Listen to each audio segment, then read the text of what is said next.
उत्तर प्रदेश में राज्यसभा की 10 सीटों पर चुनाव होना है। समाजवादी पार्टी ने अपने राज्यसभा के 3 उम्मीदवारों के नाम घोषित करके उनका नामांकन कराया।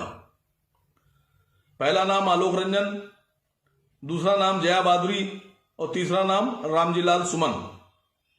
पीडीए पीडीए पीडीए चिल्ला चिल्ला के आप पीडीए आसमान सर पे उठाए हैं, और ये 3 नाम आपने घोषित किए, इसमें कहां है पीडीए?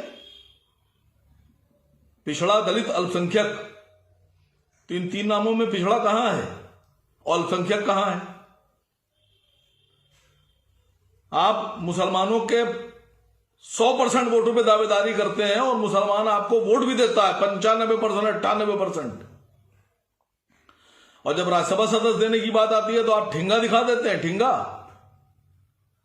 जब आपकी सरकार थी तब आपने 40 में से 36 एमएलसी बनाए थे यादव, और आज जब 3 राज्यसभा सदस्य आए तो मैंने एक चैनल पर भी कुछ दिन पहले आपके एक नेता से कहा कि मुसलमान को राज्यसभा भेजिए, एक को, हमारा हक है, भीख नहीं मांग रहे हैं आपसे, हम वोट देते हैं आपको।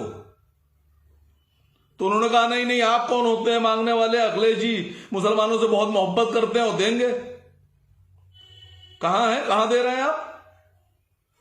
आपने 2 सीटें दे दी चित्रांश को, आलोक रंजन जी को और इनकलाब श्रीवास्तव साहब की पत्नी को, यानी अमिताभ बच्चन साहब की पत्नी को।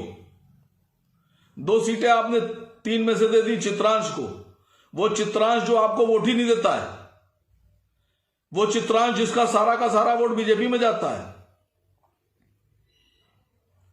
70% का आपने उनको इसमें हिस्सा दे दिया 3 सीट में। मुसलमान का पूरा वोट लेने के बाद आपने मुसलमान को क्या दिया?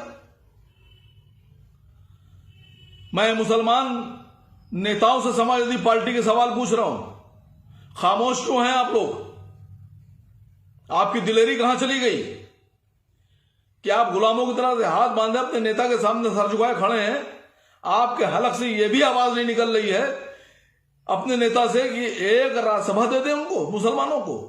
किस मुंह से आप 100% वोट मांगेंगे?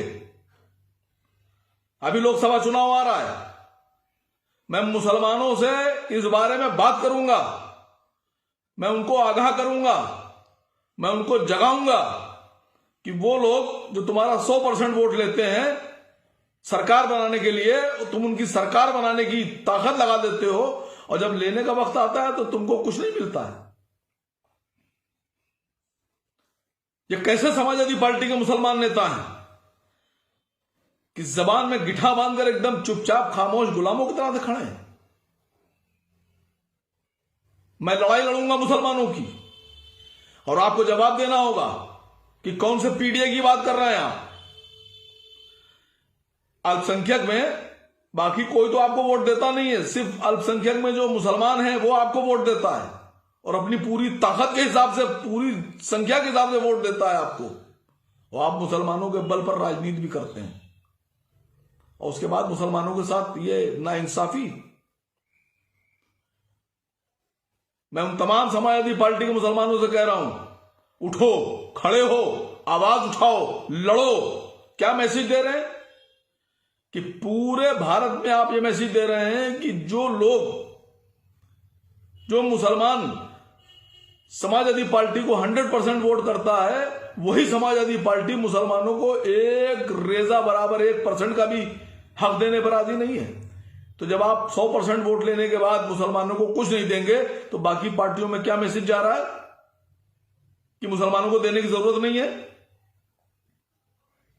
आप चाहे मुझे कितनी गाली बकलें, मैं लड़ूंगा, मैं बोलूंगा, मैं खड़ा हूंगा, क्योंकि मैं बोल रहा हूं, क्योंकि मैं जिंदा हूं। ये दुनिया किसी मुर्दे की कहानी नहीं सुनती। मैं आप लोगों से भी कह रहा हूं, मुसलमान नेताओं, समाजवादी पार्टी के नेताओं, जिंदा की तरह से बर्ताव कीजिए और अपनी आवाज उठाइए।